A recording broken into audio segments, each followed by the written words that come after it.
Good morning, everyone. Dan Spots on behalf of the Dallas Area Chamber of Commerce. Welcome to Chamber's Community Affairs. Today is Thursday, the 15th of 2026. I still have a hard time, and probably will for quite some time, remembering to write the correct year down. Our guest this morning, Kathy Fitzpatrick and Emily Reed from Mid-Columbia Economic Development District and Gorge Transit. But before we get started, let's go around the table, and I'm going to start with Salvador Torres. Salvador, go ahead, sir. You are muted. I don't think you're muted. Can we hear you? I'm going to come back to you, Salvador. Trish, go ahead. Good morning. I'm Trish Neal, longtime member of the Dalles. I'm with Legal Shield, been with Legal Shield for 18 years, and just recently was appointed the regional manager for Alaska. And I will drop my information into the chat. If you're interested in business, small business or group, let me know. Congratulations. You got some territory there. Mike Wacker. Good morning, everybody. I'm on the board of Fort Dalles Museum and the Kiwanis Club. Fort Dalles Museum is now opened as of January 2nd, limited hours, Monday, Saturday, Sunday from 11 to 4. This Friday, we're going to have 30 young men. What is the high school program? Anyhow, coming to the museum with 10 advisors. And our speaker today at the Kiwanis Club at noon at Spookies is Glenna Scheffler, manages the backpack program. Oh, very good, sir. Thank you, Mike. How about Corliss Marsh? Good morning, everyone. Corliss Marsh here. I'm with Habitat, the Senior Center and the library. Coming up next week on the 21st is a Thursday. The respite center that we've opened at the Senior Center in the basement for dementia patients and their caregivers will be open from 1 to 4. Open house. So come and check it out. Very good. Corliss, Mike, while I'm thinking about it, any detail you'd like to drop into the chat box, anyone else on the call of events like that, we'll capture it that way as well. Mr. Scott McKay. Good morning, everyone. Scott McKay. I'm a volunteer for Circles of Care. Circles of Care is kind of in hiatus. We are continuing supporting those older adults who needed some kind of periodic support that we have in the past, but we're not taking on any new individuals. And we're looking at some future options where we might be able to bring back the program. Thank you. Good luck with that, Scott. So anything we can do, please let us know. It's an important service. Salvador, let's try it again. You're on mute right now. There, you're off. Can you Go hear ahead. me? Bingo. You got Perfect. Awesome. Okay. Sorry about that. For some reason, it wasn't working earlier, but Salvador from Columbia Cascade Housing. For the Columbia Cascade Housing side, I don't know if many of you know, but Dave has been mentioning that we are working on creating a community land trust model to provide low-income housing the opportunity to purchase a home in Carson, Washington. And we officially have now received funding to move that project along. So here in the next couple of months, probably in the next year or so, we will start building homes in Carson and then start selling them probably in the 18 to 24-month mark. We are attempting to continue that same model in Hood River. We were donated, I believe, some land from Hood River, the city of Hood River, to build the same kind of model. Obviously with much less land, unfortunately, but still to provide low-income housing. Mariposa Village is moving along. It seems like we will be meeting the deadline for the time frame for it to be open in late 2027, early 2028. We currently do not have any down payment assistance, but we are still helping people with giving them knowledge and guidance on how to purchase a first-time home. We are also have the same model that we have in Carson. We're building some homes here in the Dalles. To my understanding, unfortunately those have not yet been funded, so we are still attempting to find funding to start that same model here. And I'm trying to think off the top of my head, what else do we have? Oh, we just became a HUD approved counseling center. So that is something new. We barely applied at the end of December, and apparently we found out a couple hours into yesterday that we're officially approved. So we help with foreclosure prevention counseling. I'm attempting to get certified for reverse mortgage counseling. So that will be another option that we will provide here. Yeah, it's pretty much it as of right now. I know that's a lot of information, but if you guys have questions, please feel free to reach out. Wonderful. Early in 2026, and you're hitting the ground running. Very good, Salvador. Thank you. Thank you for joining us. Councilor Randall. Good morning, everyone. Scott Randall with the Dallas City Council, and I just have a couple of street closures I guess you should be aware of. Currently, West First Street is closed between the Oregon Cherry Growers and Terminal Way for some sewer improvements, and also starting on the 22nd and ending on the 23rd, East 10th Street between Quinton Street and Thompson Street will be closed. So just be aware of those. I've also want to put in a plug for the Corps of Engineers. This Saturday is Eagle Watch at the Dallas Dam Visitor Center. So that goes on. That takes place from 9 to 3. So if anyone's interested in that, there's more information will be available if you call the Ranger's office at 541-506-8475. And that's all I have. Thank you. Thank you, Scott. Scott, would you drop that number and that date in the chat box if you don't mind? Absolutely. On the Eagle Watch. That's cool. Yeah, I hiked the Klickitat Trail with Michelle here a couple weeks back. We saw one darn eagle, but then our friends went up the next day and they saw like 40. So, okay, let's go to the dam instead. Yeah, that's how it works. All right. Commissioner Brady. Good morning. I have a couple of bald eagles nesting in pine tree on the cemetery, Oddfellow Cemetery, just across from my house, and they've come back and they're building their nest up. It's fun to watch them. Cool. Phil Brady, Wasco County Commissioner. A couple of things I'll start off. We have a work session this afternoon starting from 1 o'clock to 3 o'clock in the 3rd Street building, our commission room there. We'll be discussing our committee assignments for moving forward. Well, time to shuffle things up a little bit. And we don't get to talk about that, and we don't get to.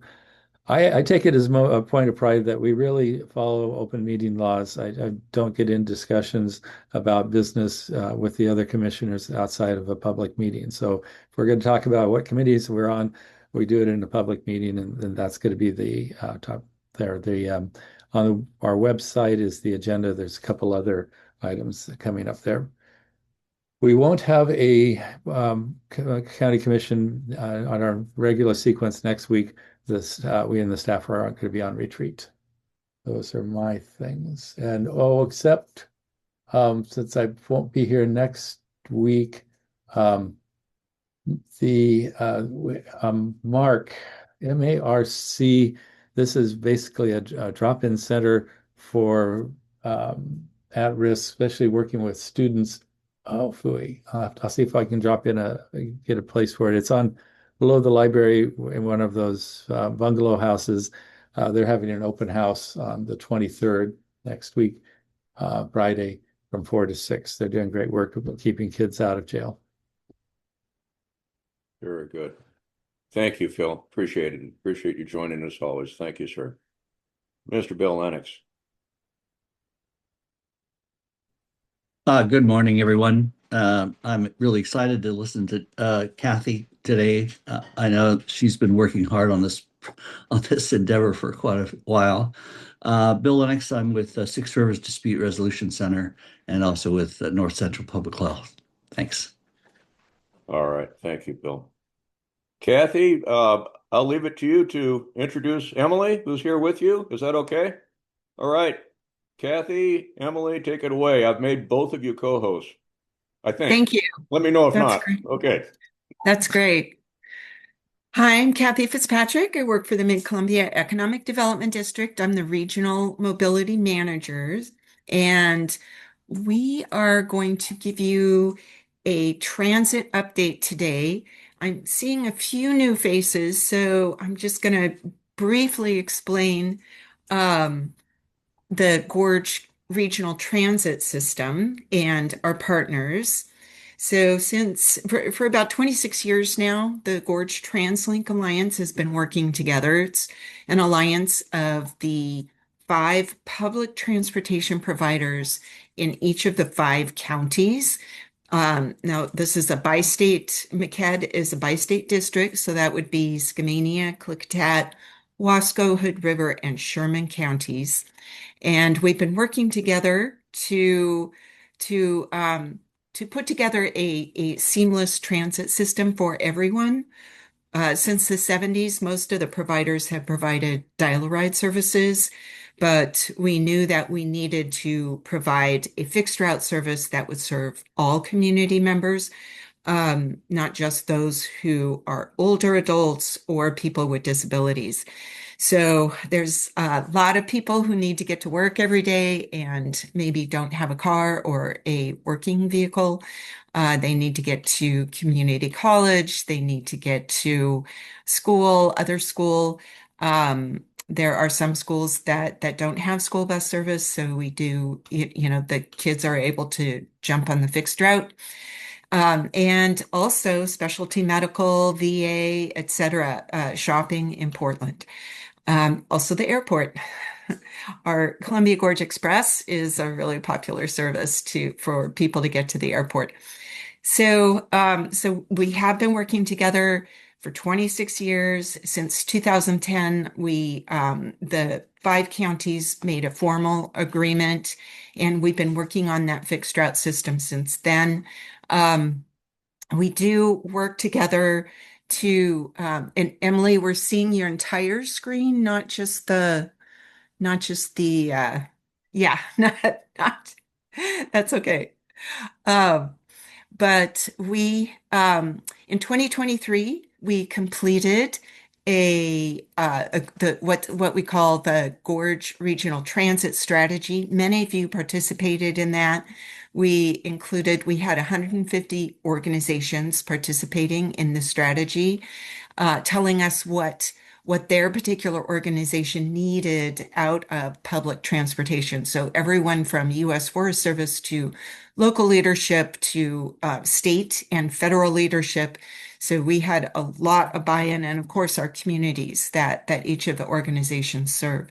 So this is the fixed route service that we will be talking about and giving you updates on.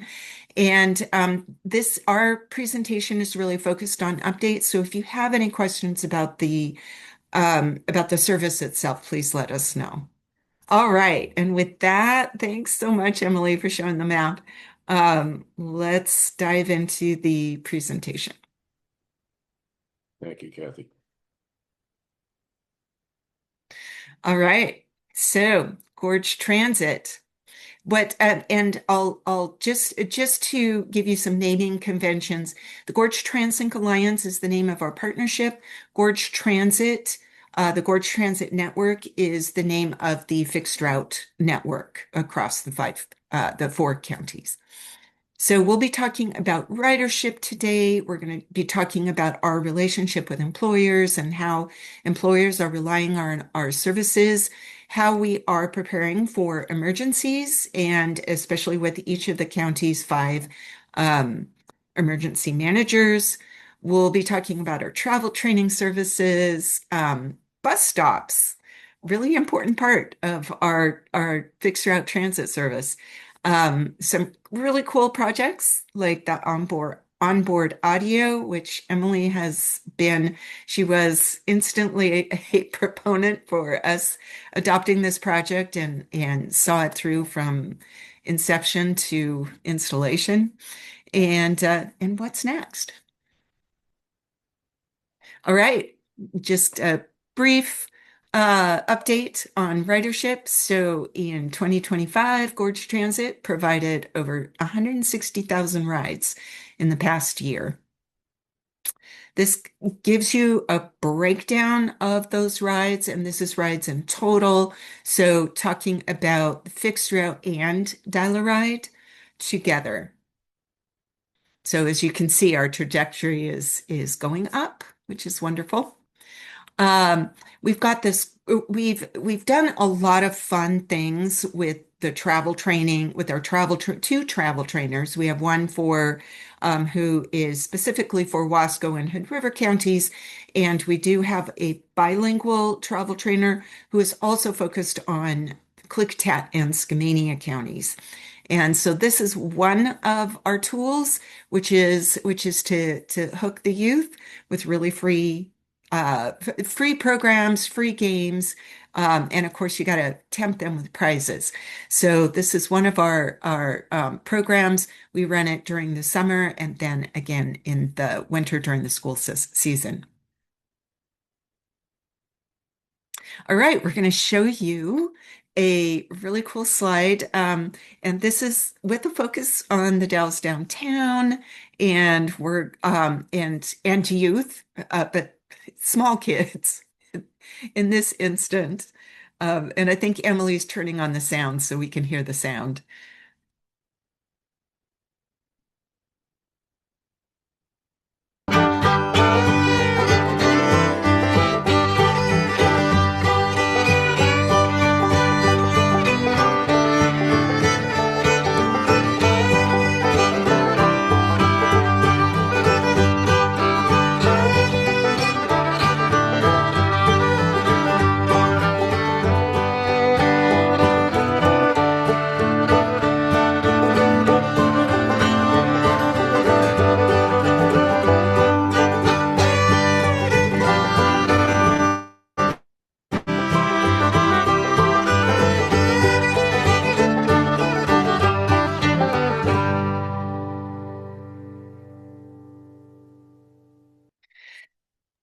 So we've made a series of videos.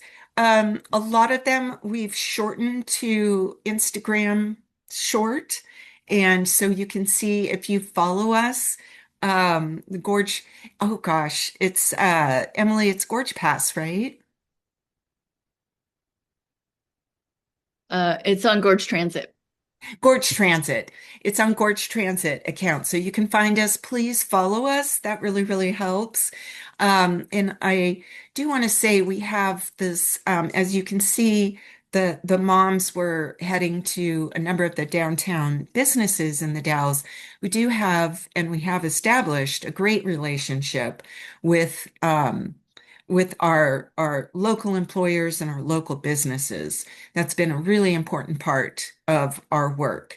They were, we had large employers who were part of our strategy, giving us ideas for how to engage their employees and how to help their businesses get their employees to work. But as far as really promoting small businesses, and Emily will talk about this later, that's another thing that we're trying to also integrate into our marketing and public outreach. And I realize I did not introduce Emily. So Emily Reed has been working with Gorge Transit for quite some years as a contractor and in different capacities. So with the Tourism Alliance and as a contractor on her own, she's been doing marketing and outreach for her entire career. So she's passionate about transit. So those two things really were a perfect marriage for us, and she has really been doing some amazing things for us. So things like the videos.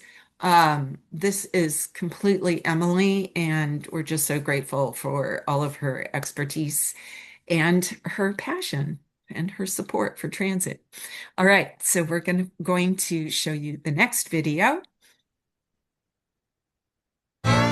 I love that my employees get to have this just because they have another option for getting to work. It's really nice for the employees not have to find a parking spot. 4 spots and 8 people, so having alternative ways to get around is great. Car broken down or friends visiting, like there's all kinds of reasons to use the transit. Oh, I can take my bike on it. That's another good reason that I take it. To be able to just hop on the link and get kind of anywhere you need to go, not just in town, but throughout the gorge.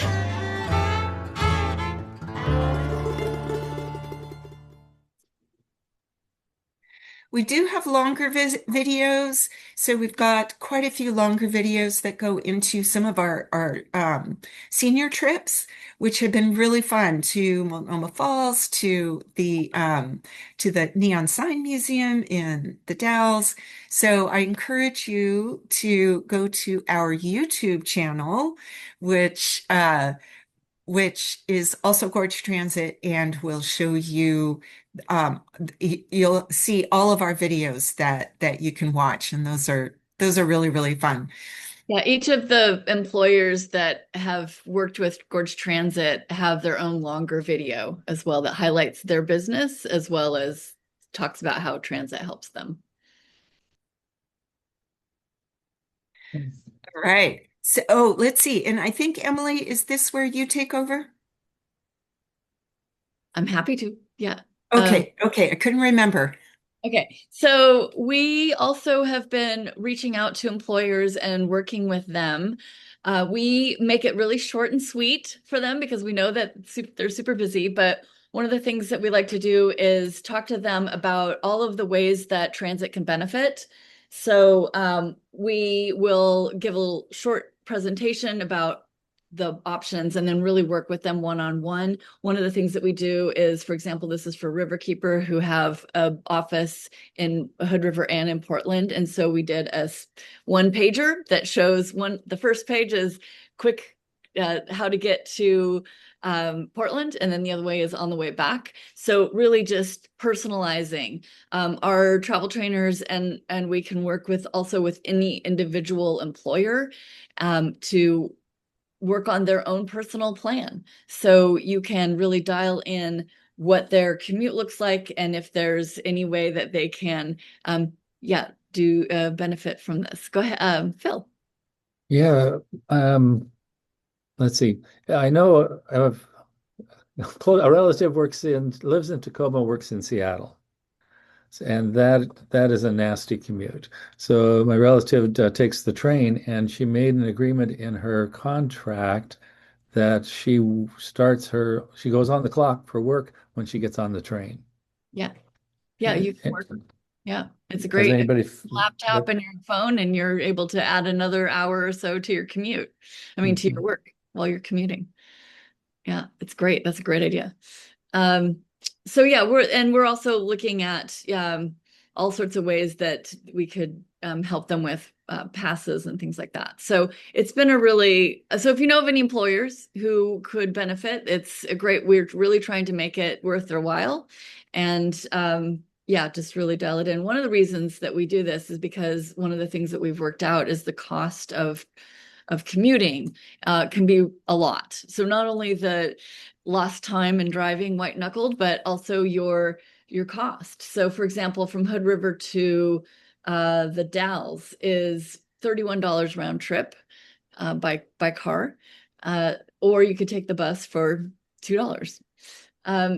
And if you were to live in the Dalles and work in Hood River or vice versa and drive every day, it's $8,000 a year that you are spending just by driving. That, again, with a $40 pass, you can take that $7,800 and buy something that is really enjoyable as opposed to gas and car. Okay, emergency preparedness. Kathy, did you want to take this? Unless you want me to? Okay. Okay, one of the things that we've done is pull together and work with the emergency services in the region. So there's a lot of good reasons for transit to work with emergency. They are one of the top highlighted services during an emergency. And one of the things that we really are working on is increasing the communication between emergency services and the transit providers, and to really dial in that that relationship. One of the first places that we started was in looking at a communication system, push to talk, through getting all of the providers on FirstNet, which is a communication system that emergency services, that's created for emergency services. And so that we can be on the same system and be connected. So not only communicating and working out plans for when something awful happens, but also every day being able to use this system between the providers, so that the drivers can communicate and say, hey, I have somebody with a wheelchair coming in, just so you know, it's going to take a couple minutes, so that they are prepared. Or there's a little window of time of overlap, and maybe they're getting to the end of that, just saying, hey, there's a passenger that's coming, that's going to transfer to the Portland, just so you know that's happening, and there might be a 30-second delay that you can kind of possibly wait for the next person. So it's just been really good for both emergencies and our daily services. Dan. Emily, just a real fast question on that one. Yeah. Are all of the fire departments, police, ambulance linked into that same service? So Kathy, do you know that I'm not sure that all of them are, but I think they're all working towards FirstNet, and many of them are. I think the Dalles are on FirstNet. So yeah, it's a system issue as well, getting folks on. Kathy, do you know? No, I don't know. I know that we do have, so there are, we actually worked with the Washington and Oregon emergency management coordinators. So there are statewide coordinators. So we worked with them to bring the system on board. And I know that they are, they're really proponents for this type of system, and are working to get everybody on it. But there's a couple of other transit systems in Oregon that are using the service. It's a nationwide service. And then you need a special equipment in order to connect to the service providers from the transit. And we're working on grants and adding that. The Hood River has added that piece of equipment so that they can connect. But there is a little bit of a rollout to really make the system work well. Phil? I recognize the photo that meeting. The under emergency, past emergencies, I'm actually, let me back up. This is great to see this rolling out after we were talking about it, and now you're doing it. Under evaluating past emergency, at that meeting, some discussion happened about mass evacuations, and if transit system could help with when there's a large need to move a lot of people. Yeah, our first one of our first big regular meeting is happening later this afternoon with that group. So we're really putting into place systems, especially with communication, to really work those actual plans out, starting to do tabletops and things like that. So, okay. Travel training. So Kathy mentioned that we have 2 travel trainers who are amazing, and they work with individuals, but they also work with all of these agencies. And what they've done is highlighted a travel ambassador in each one of those, who takes time each quarter to understand what's happening with the transit and be able to communicate transit services to their clients. So the other thing that they do is help highlight the people who could use this, and folks who could use the passes, and then connect them to the travel trainers for personal service. So it's just a really amazing couple of folks and an amazing program. It really helps us, really tap into the folks that need that help, which could be all of us. It's learning how to read, it's basically working out your travel plan. So looking at where you usually go, how you can use transit in small ways, not necessarily all the ways, and to be able to, highlight that so that you can use your bike, for example. Phil? Hope you don't mind my keep interrupting here. This is great. Not on this list is a group that's Latino community. And I recognize first that that's a hard group to identify, but it is becoming easier. And so if you're interested, I could help you find some connection to like Latino community. That's great. We do work with some folks with our outreach, but yes, absolutely. We work very closely with the Nextdoor Inc. and we work with the Hood River Latino Network, which really has spread across the gorge. And we actually contract with them to do a lot of our outreach. So yeah, they've been super helpful partners. But definitely the Nextdoor Inc. Has been a longtime partner of the Gorge Transit System. It's a timely thing right now that would be helpful. Yeah. And this is why we were really particular about bringing on our bilingual travel trainer. She's been a huge help for outreach. But yes, we would absolutely love to chat with more that we can do. The other thing that they do is take on groups, which Kathy had mentioned earlier, on trips. So this next video is one of those trips. I just wanted to share how fun of an experience we had going to the Neon Sign Museum from Goldendale to the Dalles. It took about an hour and we received an incredible tour from one of the museum owners. We were able to see some really rare pieces of equipment, learn and see all of the colors of neon in pure form before they go into the signage, and so much more. Getting to the Dalles is so easy. It only costs $1 both ways. It takes So we've done a few of those groups, and what we found is the folks that take the trip obviously learn about the museum or the Multnomah Falls, but they also can see all of the things that they can do when they take the bus from Goldendale into the Dalles. We're right downtown. They could see all of the ways that they could have a different kind of experience or just shopping. So it really helps. Okay. The other thing that we've done is install these great maps for our bus stops. So we have every single bus stop in the gorge has been mapped. And this is the route for the Dalles. As you know, the Dalles has been revamped.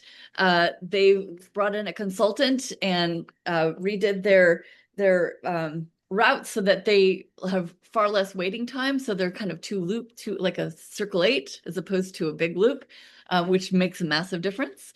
And so they've added 4 bus stops. So, but these maps are really designed to be accessible. So every bus stop has an accessible audit to it, and then you can look on the map and you can see, for example, this is for Adventist Health, and you can see the pictures and then all of the accessibility information. Where's the nearest bathroom? What's the approach like what's the road like on the approach?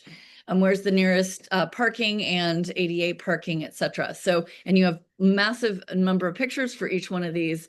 I'm just going to show you one so you can see what the bus stop looks like. You can see, for example, if there's a shelter or if there's seating or if there's not. So it's really just a way both for accessibility, but also for just riders to see, oh, what's my bus stop look like? Where is it? So we have that for every bus stop in the gorge. And then finally, one of the things that we've added is onboard audio. So when you get on a bus, you can now you can have this poster that you can scan, you can see the bus stops, you can take a fun survey. You can actually see, you could take a quiz and see how well you do. But then audio stories there's a number of different audio stories you can listen to while you're riding. And many of them are geared to what you're passing by as you drive, as you ride. So I'm just going to show you one example. This is a little short one. This is about 2 minutes, so you know, but this is just an example of some of the things well, you can see, sorry, I forgot about this little slide, but you can see there's a number of different audio stories. I think there's like 30. So you can choose based on your route. But here's an example of one of them. This would be around Rooster Rock as you're passing from Troutdale to Cascade Locks. And so as you're traveling, you can scan and play this audio, and as you're driving, you can hear this. My name is Kevin Price. I'm a past park manager with Oregon State Parks for 35 years. Focused most of my energy and efforts in the Columbia River Gorge. Rooster Rock actually charges an entrance fee. And one particular day, I saw a vehicle drive over the overpass, pass all of the signs that say you have to pay, as well as the stop sign at the entrance booth. And the vehicle pulled into the parking lot. And so I went out to address that situation, and my address was, "Good afternoon, sir. My name's Kevin Price. I'm a park manager with the Oregon Parks and Rec Department. The reason I stopped by today is I don't see a valid day use permit displayed in your vehicle. And by the way, sir, you passed 7 signs coming into the park stating you needed to pay. Is there a justified reason for that today, sir?" And this gentleman looked at me. He said, "You know what?" He said, I'm from Iowa. And in Iowa, we don't have anything like this." As we were standing there looking over the Columbia River, you know, the National Scenic Area, this is where the tribes flourished. And he said, "So I have a question for you." And I said, "Yes, what is it, sir?" He said, "Why the hell would I be looking at your signs when I've got all of this in front of me?" And I smiled and said, "That sounds like a justified reason to me, sir." We have a number of stories. Hilarious. Yeah.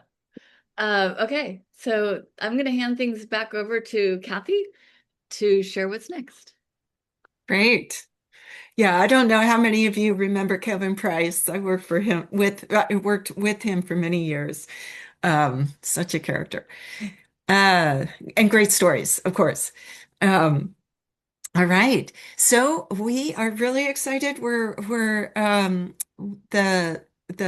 There was a significant gap in our system from Bingen-to-Lyle through to the Dells, and the Mount Adams Transportation Services got funding for that last year in July, and they have been working hard since then to purchase a new bus, to hire a new driver, and to work on the route. So we were hoping that it would be launched this month.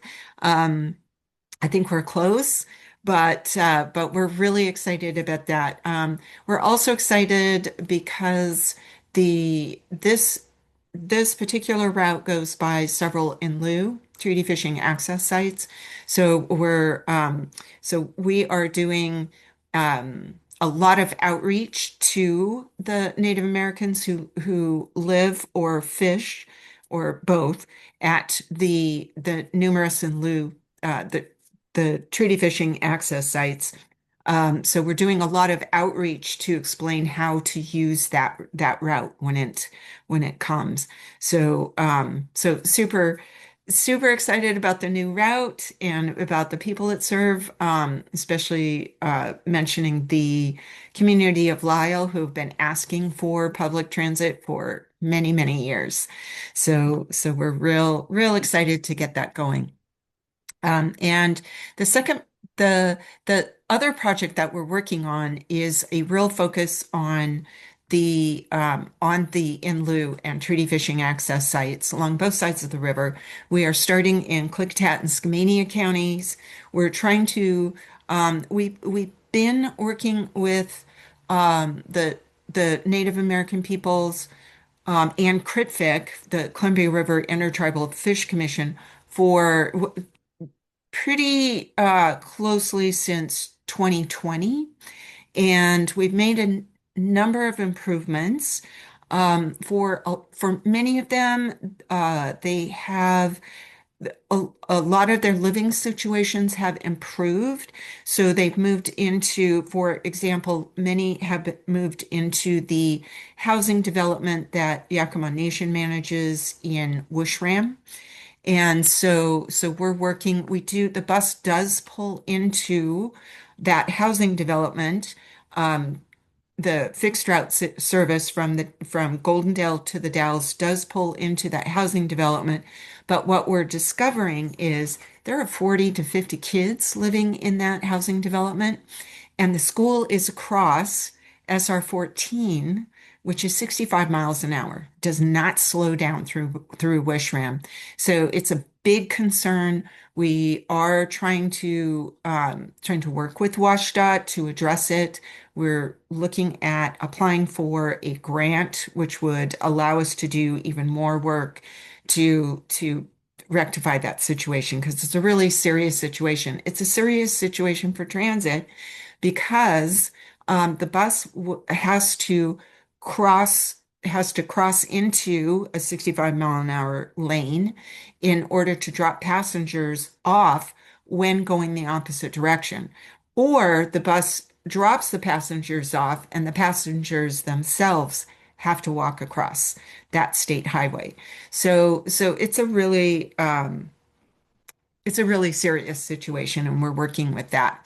In Skamania County, we're doing a lot of outreach to and with the county commissioner's support to figure out the best ways that the people working and living at those sites want the bus service.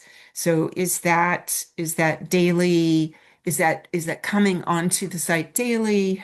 We've been working with WashDOT to try to figure out bus stops along SR 14, which is a really difficult thing.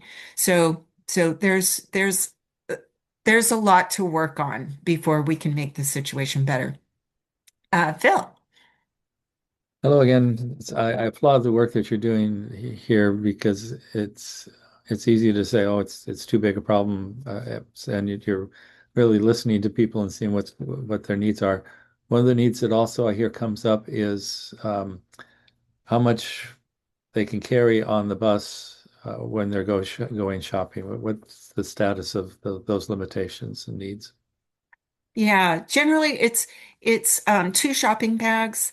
Of course, with the Columbia Gorge Express going to the airport, people are rolling on suitcases, which is fine. Um, what where the cutoff really is the bus driver can't get off the bus to help someone with their shopping bags unless they are using a wheelchair or a mobility device.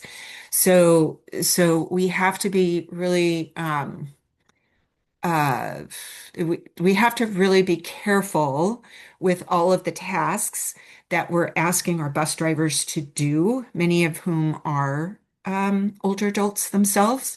And especially when our first focus is safety, and they should be driving the bus safely and making sure that they stay in the bus with their passengers. So there's a number of conflicts there with people trying to pull large bags of things onto the bus and needing help doing so. But if you can carry it yourself, you're good. And that includes like big, equipment, for example, like a kiteboard. You could take it on if you like. Yeah. And it can't be in the aisles. So that's another safety issue. Our first focus is safety. So if it makes for an unsafe experience for our other riders, then yeah, we really have to we really have to be careful with certain situations. Yeah, Dan, yeah, it should be 40 miles an hour or lower. Absolutely. Just with the growth of that community, I think, when you've got that much housing on one side of the highway, and all of the other amenities are on the other side of the highway, I think WashDOT has to take a big pause and figure out how to make sure that the roadway safety is still matching the community needs. Kathy, you anticipated one of my questions, though. You and Emily, looking at the earlier maps in the presentation, I've always been looking at that gap between Bingen and Dallasport, and that last slide answered that. It's really good to see that gap being filled. Yeah, yeah. The community of Lyle has been asking for transit for a very long time. So we're really, really happy to be able to provide that service. All A right. question I would have, Yeah. I know that Sherman County Transit is one of the partners. Are they do they come into the Dalles on the map we're looking at here, or how does that? I'm assuming the Dalles. How does that work? Yeah, so they come into the Dalles twice a week on their shopping buses.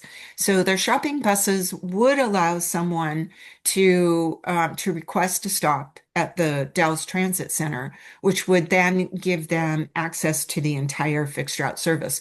Or for that matter, if they let's say they request a stop downtown or at any other the link stops, the link bus is going to be taking them directly to the Dallas Transit Center.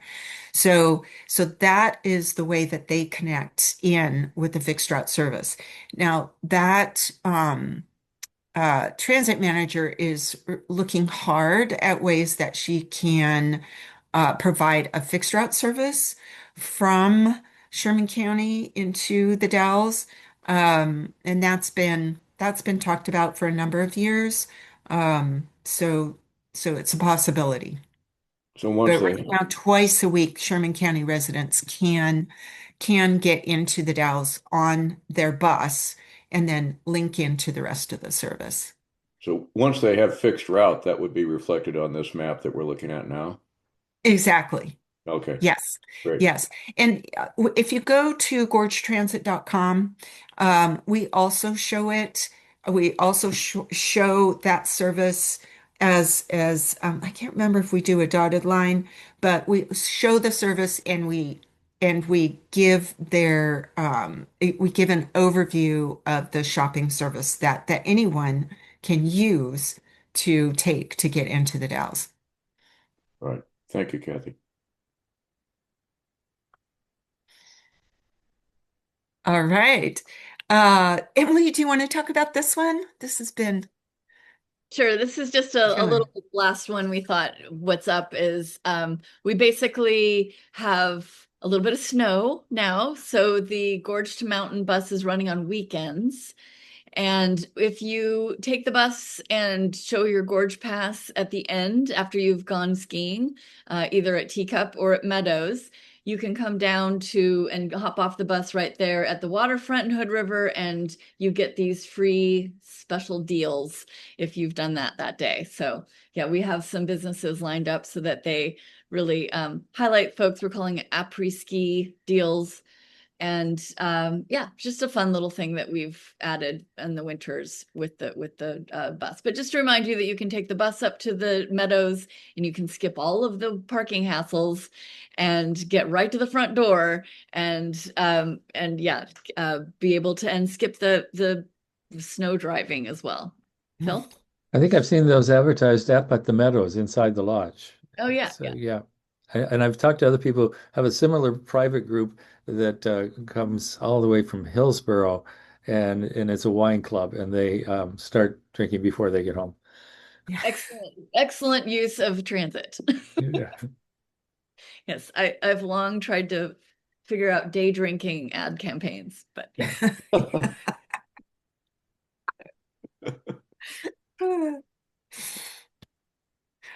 All right. So we'll open it up to any more questions if we have any. And I actually have a quick question I don't want to miss out on for Salvador. And the Carson housing and other housing, we would love to be able to work with you and we have in the past provided presentations, et cetera, for the people who live in those housing developments, and we would love to continue that relationship. It's sometimes hard to figure out who to connect with. Yeah, I can actually connect you with my manager because she's the one that most likely will be the point of contact for anything in regards to that. So if you would like to give me your email, actually, I can put my email address in the chat, and then if you just shoot me a quick email, and then I will connect you with. That's great. That's great, especially for the residents in Carson. Now you already have some housing there, and so we'd love to see if they need, if they are low income, we can provide them with free passes. The bus goes straight there. So we'd love to find out if there are people who need another annual pass or need to figure out how to use the bus. No, yeah, that would be great, actually. I think we've been having to deal with a little repercussion with that because I think some of our housing out there is low income and elderly, so they don't drive. So yeah, please send me an email and I'll connect you with my boss to figure something out. Great, thank you. Thank you. It's a good discussion, and it speaks to one of the purposes of these weekly sessions is little informal networking like that. So good work. Thank you. Do we have other questions? I've got one for Kathy, but other questions for Kathy, for Emily around the group? Kathy, the one I have is probably a tough one in that regards funding. What's the outlook? We're seeing a lot of problems out there. Yeah. Any impact? Yeah. Well, so far, um, so far with federal funding, we've managed to make it through the year.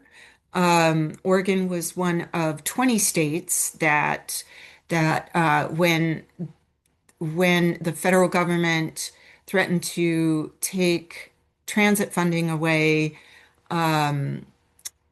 unless we turned our transit centers into detention centers or allowed ICE agents to set up in our transit centers. Um, the, uh, that was when the funding got threatened.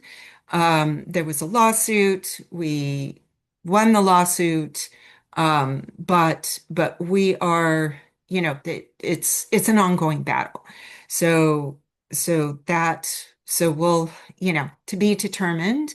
We all have, both states have, for the rural counties, the states contract directly with FTA.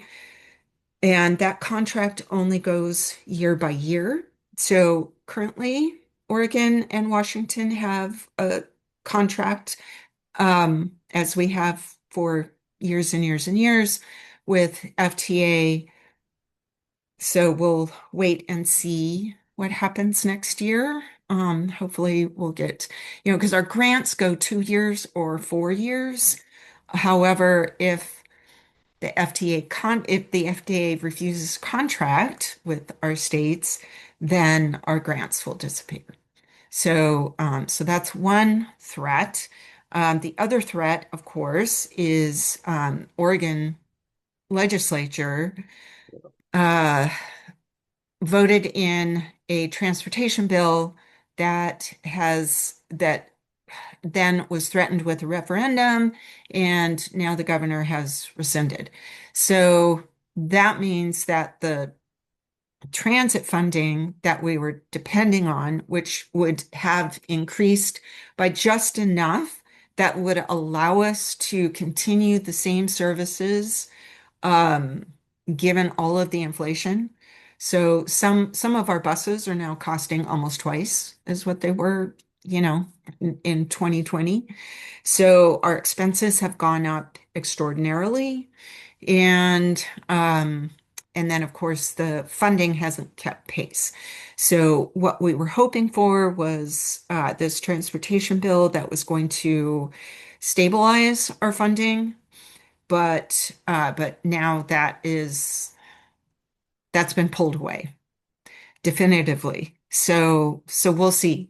We'll see. I think we're going to be seeing some service cuts next year, because of that, the transportation budget wasn't able to stay in place. Yeah. Yeah, I'm sorry to have to ask that, but it's I was wondering about both of those issues at the federal and the state level, and the governor having basically withdrawn a package that she had advocated for, and I know she has good reasons for doing that. So we'll see what the dynamics of that turn out. Thank you, Yeah. Kathy. Good luck. Again, with the group around the table here, anything that we can be doing in terms of offering support, letters, advocacy, things of that nature to talk about the importance of what you and Emily and your teams are doing, enabling people to reach vital services they would not otherwise be able to connect with. So thank you. Other questions? Kathy and Emily.